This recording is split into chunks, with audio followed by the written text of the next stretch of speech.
Savez-vous ce que c'est d'être terrifié, d'être si paralysé par la peur que vous ne pouvez plus dormir ou qu'on dirait que la seule sortie est la mort?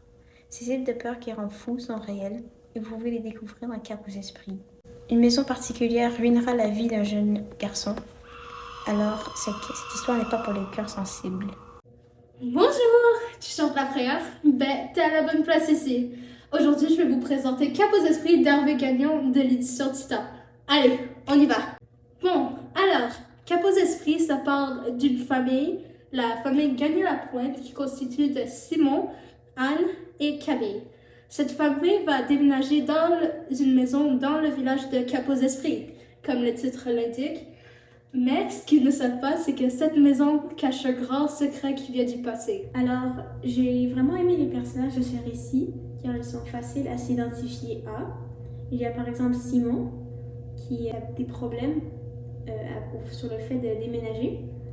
Et comme beaucoup de personnes dont moi ne sont pas si confortables à l'idée de changer les racines, la maison c'est quand même important pour se sentir bien. Donc Simon, il est très attachant, car même s'il a un passé un peu troublant, il est charmant, puis tout le monde s'attache à la fin. Donc c'est à vous de voir si vous aussi vous attacherez à ce personnage. Alors, un autre aspect de cette histoire qui donne de la richesse, la profondeur et du raffinement à ce livre sont les thèmes. Les deux thèmes que j'ai appréciés le plus sont la peur et la folie.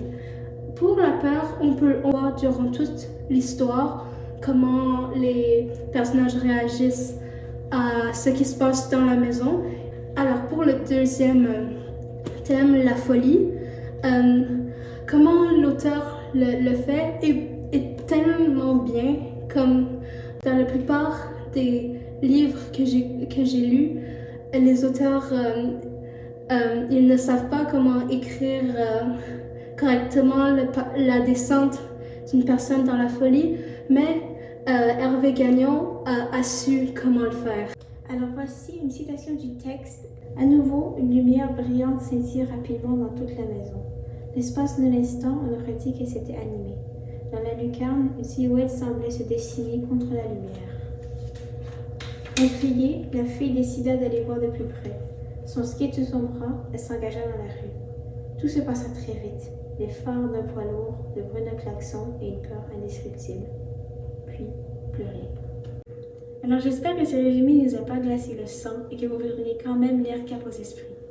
Mais sachez qu'on ne sait jamais si vous êtes observé. Regardez aux alentours.